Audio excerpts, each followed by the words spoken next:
11장 비유동부채에 대해서 학습을 하겠습니다. 자, 재무상태표 상에 이 자산부채 자본중에 부채에 대해서 학습을 하고 있고요. 자, 부채 중에 이번 시간에는 비유동부채에 대해서 학습을 한번 해보도록 하겠습니다. 비유동부채라는 거는 1년 이후에 결산일로부터 또는 보고기간 종료일로부터 재무상태표일로부터 같은 의미입니다. 결산일로부터 1년 이후에 상환해야 될 부채를 우리가 비유동부채라고 합니다. 그래서 장기차입금이라든지 퇴직금에 대한 부채라든지 이런 사채라든지 이런 것들이 비유동부채에 해당이 되게 됩니다. 자, 첫 번째는 이제 장기차입금인데요. 장기차입금은 결산일로부터 보고기간 종료일로부터 1년 이후에 상환해야 될 차입금을 말합니다. 예를 들어서 3년 후에 갚기로 하고 돈을 만약에 빌렸다. 그럼 대변에 장기차입금으로 기록을 해 놓겠다는 거예요. 자, 근데 여러분 주의사항이 처음에는 장기차입금이었는데 내가 차입을 할 당시에는 현금을 3년 후에 갚을게. 그래서 장기차입금 비유동부채로 기록을 해놨는데 시간이 지나서 단기 말에 1년 이내에 갚아야 될 시점이 올 수도 있죠. 그죠? 그럼 이때는 장기차입금이 아니잖아요. 그죠? 그럼 이랬을 때에는 이 대변의 장기차입금을 차변으로 줄여주고요. 이거는 장기차입금이 아니다. 이거는 유동부채, 1년 이내에 갚아야 될 부채다라고 해서 유동성 장기부채라는 개정 과목으로 재분류를 해주셔야 되는 겁니다. 다시 한번 처음에는 장기차입금이었는데 시간이 지나서 올해 단기 말에 1년 이내로 상환해야 될 시점이 왔다 그러면 더 이상 장기차입금이 아니죠. 그래서 이거를 장기차입금을 줄이고 유동성 장기부채라는 유동부채로 개정 과목을 다시 분류를 해주셔야 되는 거예요. 자, 그래서 이 유동성 장기부채라는 것은 처음엔 장기차입금이었다가 이제 만기가 1년 이내에 도래한 부채다. 그렇게 이해를 하시면 되겠습니다. 자, 그래서 장기차입금도 우리가 비유동부채에 해당이 되고요. 자, 퇴직급여 충당부채. 자, 퇴직급여 충당부채라는 건 이제 어떤 거냐 하면 퇴직금 부채다 이렇게 생각을 하시면 돼요. 자, 우리가 회계에서 수익과 비용을 기록할 때는 발생주의로 수익과 비용을 기록해요. 발생주의. 그리고 1년 단위로 수익과 비용을 보고하죠. 자, 발생주의라는 개념이 어떤 개념이냐면 현금이 나가지 않는다 하더라도 그 비용이 발생됐다라고 하면 기록을 하자는 거예요. 현금이 들어오지 않았다 하더라도 수익이 발생됐을 경우에는 수익을 인식을 하자는 게 발생주의입니다. 그래서 우리 회계는 철저한 발생주의에 입각해서 수익과 비용을 인식을 하고 있다라는 거죠. 그리고 수익과 비용은 1년 단위로 보고를 하게 됩니다. 자, 그러다 보니까 퇴직금에 대한 회계 처리가 조금 생각해야 될 것들이 있죠. 자, 어떤 게 있냐 하면 예를 들어서 그럼 봐봐요. X1년도에 1월부터 12월 31일까지 직원이 근무해서 퇴직금이 100원이 발생이 됐어요. 그리고 이 직원이 또 X2년도 1월부터 12월 31일까지 근무를 해서 퇴직금이 X2년도에 또 130원이 발생이 됐어요. 근데 이 직원이 X2년도 12월 31일 이때에 퇴사를 했어요. 그래서 퇴직금 100원하고 130원, 230원을 현금으로 회사가 지급을 했습니다. 그래서 회사는 X2년도에 퇴직금을 지급했을 때 대변의 현금 230원, 차변의 퇴직급여라는 비용으로 회계 처리를 했습니다. 자, 여러분 이렇게 회계 처리하면 큰 문제가 없을 것 같은데 자, 어떤 걸 얘기하려고 하는 거냐면 만약에 이렇게 2002년도에 퇴직금 지급했을 때 비용으로 처리해서 끝내버리면 어떤 문제가 생길까요, 여러분? 자, 여러분 지금 보면 이 퇴직급여 비용은 230원은 2001년도, 2002년도 2개년도치의 퇴직금 비용입니다. 그런데 현금으로 퇴직금을 지급했을 때 이때 그냥 비용으로 처리를 해버리면 2002년도 장부에 2001년도 비용까지 2002년도 손익계산서에 비용으로 기록이 돼버리는 겁니다. 우리는 1년 단위로 수익과 비용을 보고해야 되는데 그냥 현금 나갔을 때 그때 비용으로 다 처리해버리면 2001년도에 발생된 비용임에도 불구하고 2002년도에 비용으로 들어가게 되는 거예요. 그러면 발생주에 따라 우리가 비용을 1년 단위로 보고를 할 수가 없게 되겠죠. 그래서 이렇게 단순하게 현금으로 지급했을 때 비용 처리하시면 안 되는 거예요. 그럼 발생주에 입각해서 어떻게 해야 되는 거냐면 이렇게 하는 겁니다. 자, X 1년도 말이 됐을 때 이 직원이 퇴사하진 않았지만 X 1년도 1월부터 12월까지 근무해서 퇴직금 100원이 발생이 됐으니까 현금이 나가지 않았다 하더라도 X 1년도 말에 퇴직급여 충당 부채라는 부채로 인식을 해주는 거예요. 또 X 2년도에 또 1년 동안 퇴직금이 130원이 발생됐다라고 하면 현금이 나가지 않았다 하더라도 X 2년도에 퇴직급여 130원, 퇴직급여 충당부채 130원 이렇게 기록을 해주는 겁니다. 이해될까요, 여러분? 그리고 나서 이 직원이 그 다음 연도 1월 1일 날 퇴사했다라고 하게 되면 그때는 어떻게 분기를 해주면 돼요? 그렇죠. 이때는 퇴직급여가 아니라 대변에 잡혀있던 퇴직급여 충당 부채를 230원을 상환한 걸로 처리를 해주면 되는 거예요. 이해돼요, 여러분? 이렇게 처리를 하자라는 것이죠.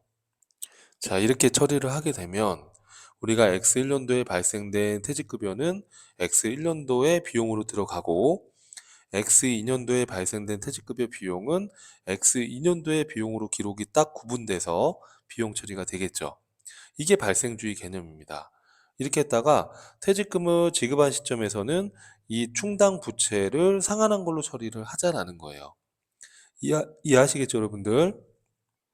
자, 그래서 이렇게 처리하는 것이 수익과 비용을 대응시키는 측면에서 훨씬 더 합리적이다라는 얘기입니다. 그래서 현금으로 돈이 나갔을 때 퇴직급여를 처리하는 것이 아니라 이 종업원이 근무 용역을 제공하는 기간에 수익을 창출했을 거니까 그 수익과 관련된 이 퇴직급여 비용을 현금이 나가지 않았다 하더라도 이렇게 매년 퇴직급여 충당부채로 비용을 계상해서 수익과 비용을 적절하게 대응을 시키자는 개념이에요. 이해되시죠, 여러분? 자, 그래서 매년 말 단기에 발생된 퇴직금 비용을 차변에 매년 말에 퇴직급여 충당부채로 처리했다가 퇴직금을 지급했을 때에는 퇴직급여 충당부채를 상환한 걸로 처리를 하자는 거죠. 자, 근데 여러분 이제 문제가 예를 들어서 자, 퇴직급여 100원, 퇴직급여 충당부채 100원 이렇게 해서 우리가 처리를 해 놨는데 퇴직금을 지급했을 때 퇴직금을 100원만 우리가 추정을 해 놨는데 100원만 추정을 해 놨는데 퇴직금이 150원이 나간 거예요.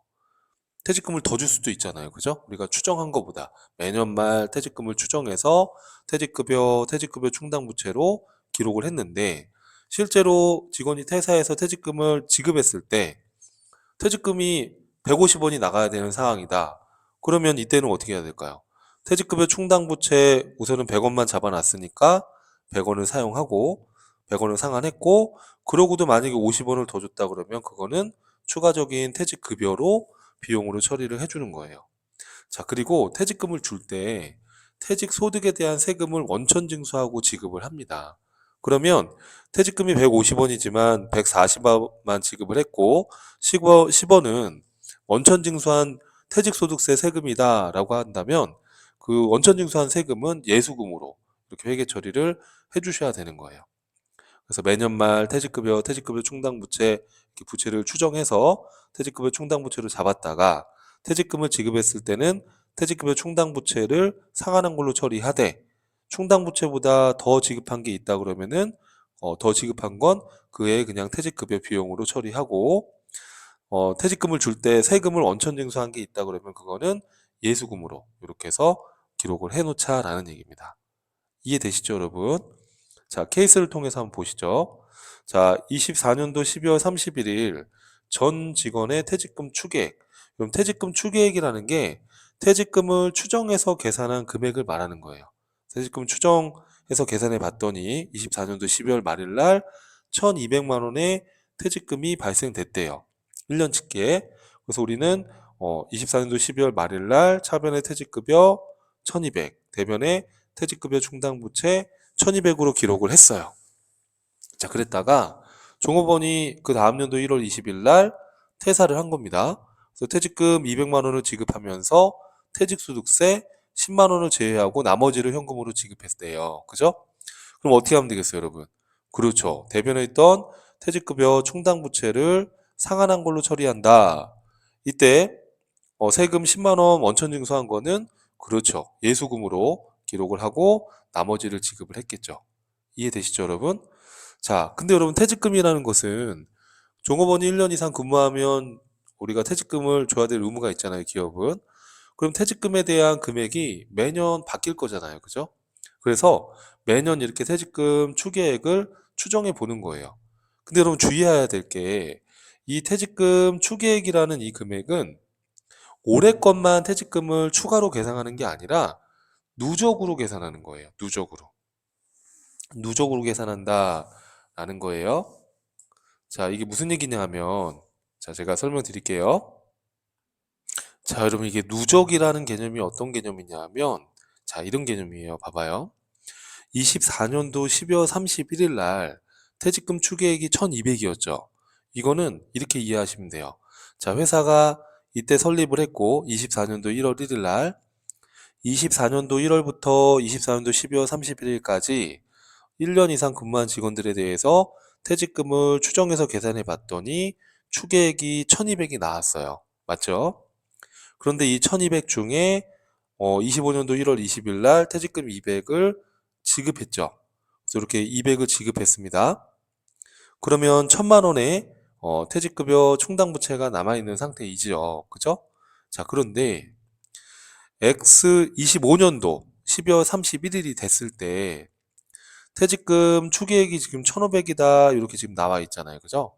이 1500은 어떤 개념이냐 면 X 25년도 25년도에 퇴직금 1년치가 1500이라는 뜻이 아니고요. 처음부터 시작해서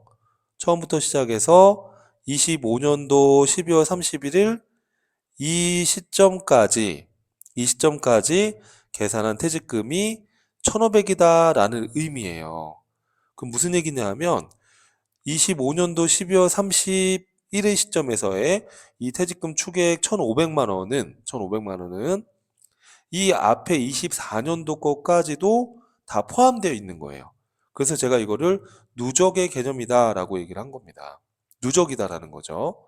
그러면 우리는 지금 2025년도 거에 대한 것만 추가로 퇴직급여 충당부채를 쌓아야 되는 거니까 이 25년도 12월 31일 시점에 이 1,500만 원 안에는 이미 이 앞에 24년도 거 1200에서 200을 지급했으니까 24년도 거 1000만 원이 남아 있잖아요. 그죠?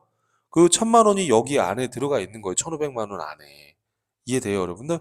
그러면 질문이 2025년도에 추가로 발생된 퇴직급여는 얼마가 돼야 되는 겁니까? 1500만 원 안에 이미 24년도 거 1000만 원이 여기 들어가 있으니까 그렇죠. 25년도 거는 500만 원만 추가로 발생이 된 겁니다. 그래서 여러분 주의사항이 우리가 연말에 퇴직금 추계액을 계산해서 퇴직급여 충당부채를 기록을 할 때 이 퇴직금 추계액이라는 건 기존에 과거에 잡았던 것까지 다 포함돼서 계산된 누적 금액이기 때문에 자, 이 500이라는 숫자를 반영할 때는 자, 단기말 퇴직금 추계액 1500에서 기존에 설정 전에 퇴직급여 충당부채 남아있는 잔액을 빼야 되는 거예요. 1200에서 200을 뺀 거는 24년도에 1200 추계액을 잡아놨었는데 25년도에 200을 지급해서 24년도에 지금 잡아놓은 퇴직급여 충당부채는 1000만 원이 지금 남아있는 거잖아요. 그쵸? 그래서 이 1000만 원이 이미 이 1500만 원 안에 포함되어 있는 거예요. 그래서 1500에서 1000만 원을 뺀 나머지 500만 원만 2025년도에 퇴직급여 비용이 되는 겁니다. 이해되세요? 그래서 25년도 말에 차변의 퇴직급여 500, 대변의 퇴직급여 충당부채 500 이렇게 해서 회계 처리를 한다는 것이죠. 자, 그래서 여러분 케이스를 통해서 한번 정리를 해보시면은 도움이 될 것 같고요. 저희 전산회계 2급에서는 퇴직급여 충당부채의 비중이 그렇게 크지는 않습니다. 그러니까 너무 또 부담을 느끼실 필요는 없고요. 이런 개념이다라고 이해를 하고 넘어가시면 되겠습니다. 자, 우리 지금 뭐 하고 있는 거죠, 여러분들? 재무상태표상의 부채 중에 비유동 부채에 대해서 하고 있고, 장기차 입금, 또 퇴직급여 충당부채 이야기를 했습니다. 자, 그 다음에 나오는 게 이제 사채입니다. 자, 여러분, 사채라는 것은, 어, 기업이, 회사가, 일반 대중들에게 거액의 자금을 조달하기 위해서 발행한 채무증권이다라고 이해하시면 되겠습니다. 거액의 자금을 조달하기 위해서 기업이 발행한 채권이다라고 이해하시면 되겠습니다. 그래서 1년 이후에 상환해야 될 사채다 그러면 비유동 부채로 구분이 된다. 그렇게 이해하시면 되는데 이 사채도 저희 전산회계 2급 시험에서 비중이 크지 않아요. 그래서 가볍게 들으시고 넘어가셔도 큰 문제가 없습니다. 기본적으로 이런 내용이에요. 자, 한번 같이 보시죠. 자, 여러분 기업이 자금이 필요하니까 은행에서 돈을 차입할 수도 있지만 이렇게 일반 대중에게 이런 회사 채권을 발행해서 자금을 조달할 수 있습니다. 자, 여러분 이렇게 주식 시장도 있지만 채권 시장이라는 것도 존재합니다. 그래서 기업이 이런 채권이라는 증서를 시장에다가 발행하는 거예요. 자금 조달을 위해서. 이 채권에 기재되어 있는 이 100만 원 보이시죠? 이 100만 원을 액면금액이다라고 부릅니다. 액면금액. 자, 이렇게 채권을 발행하고 자금을 조달하는데 이렇게 채권을 발행하게 되면 어, 이자를 지급해야 돼요, 여러분. 이자. 그래서 이 채권에 표시되어 있는 이자율을 액면 이자율이다라고 얘기를 합니다.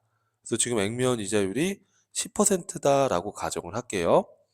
자, 그러면 이러한 채권을 기업이 채권 시장에다가 발행을 하는데 자, 문제는 만약에 여러분 채권 시장에서 이 채권을 구입하려는 이런 채권자들, 뭐 투자자라고 그냥 하겠습니다.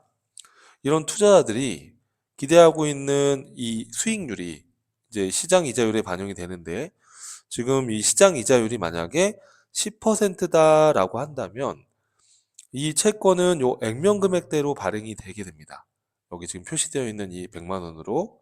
근데 문제는 만약에 지금 시장에서 시장 이자율이 12%다라고 한번 가정을 해볼게요.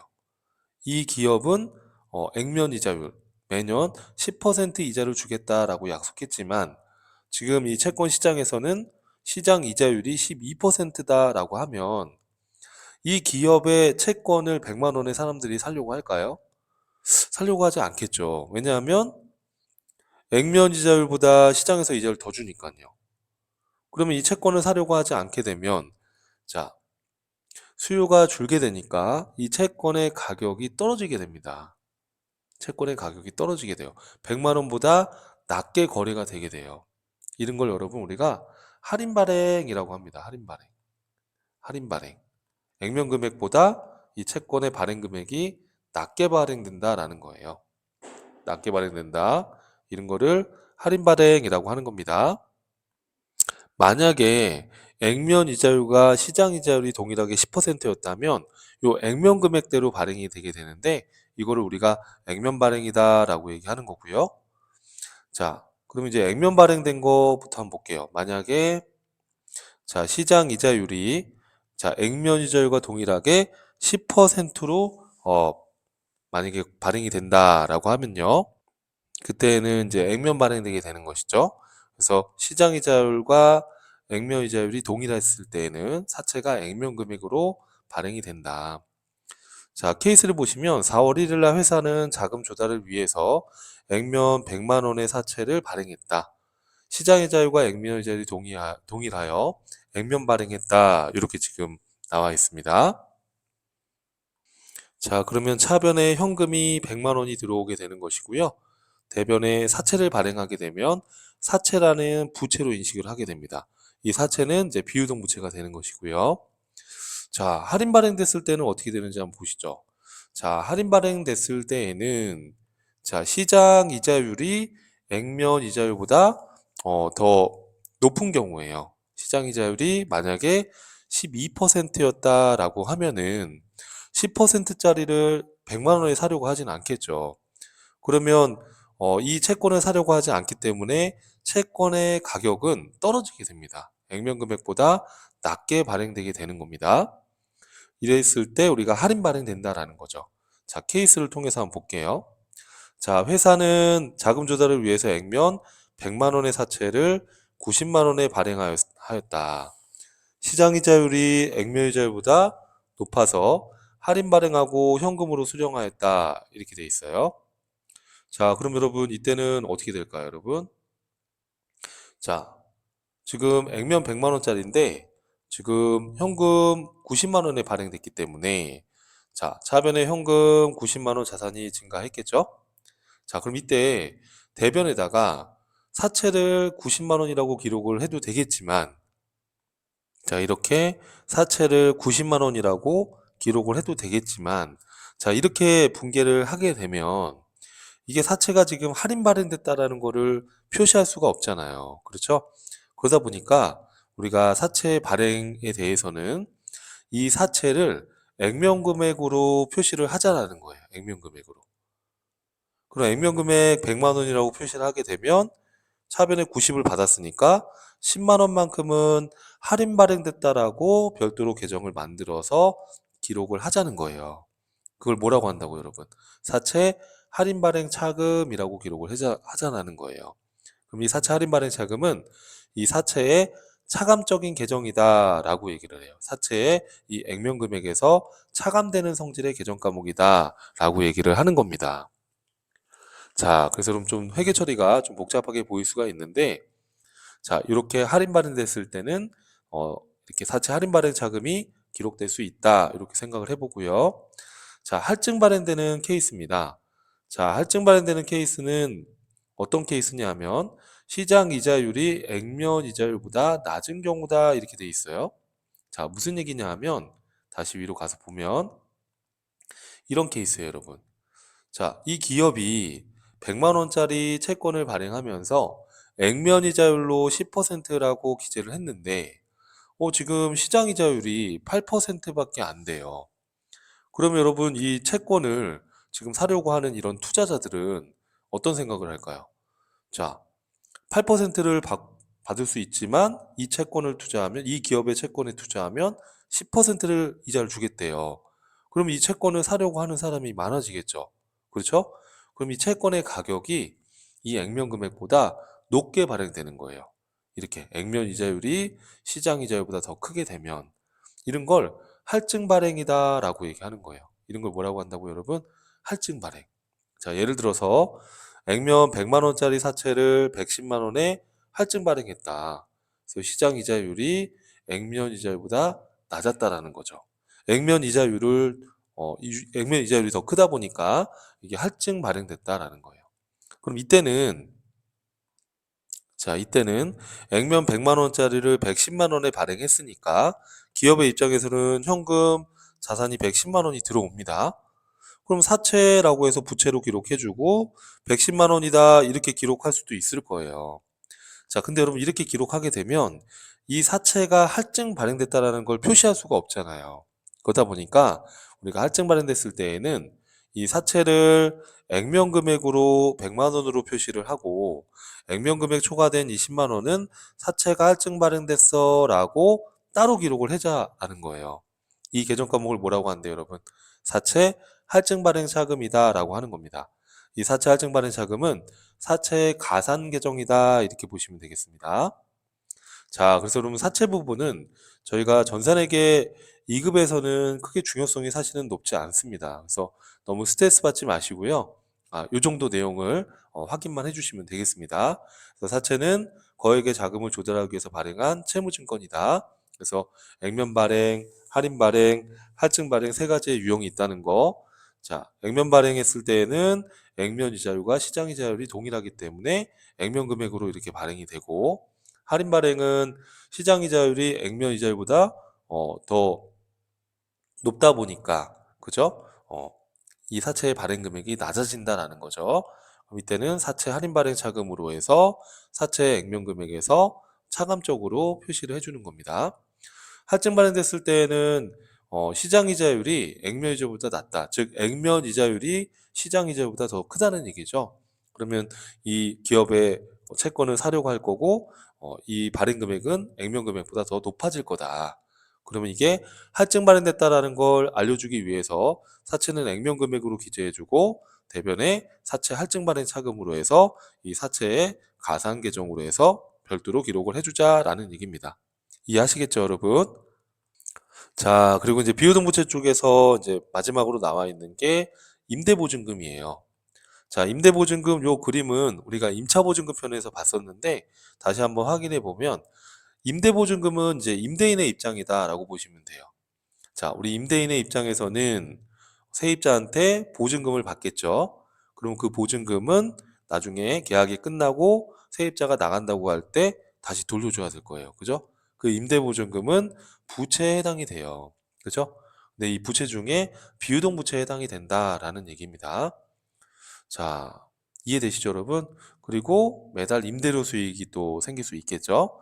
그래서 이제 계약이 끝나고 나서 세입자가 나간다고 할 때 이 임대보증금을 만약에 현금으로 돌려줬다.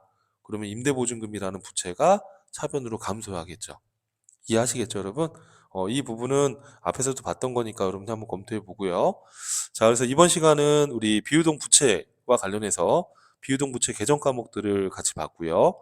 우리 장기 차입금, 또 퇴직급여 충당 부채, 그리고 사채, 그리고 임대보증금에 대해서 같이 한번 학습을 했습니다. 다음 강에서도 이어서 보도록 하겠습니다.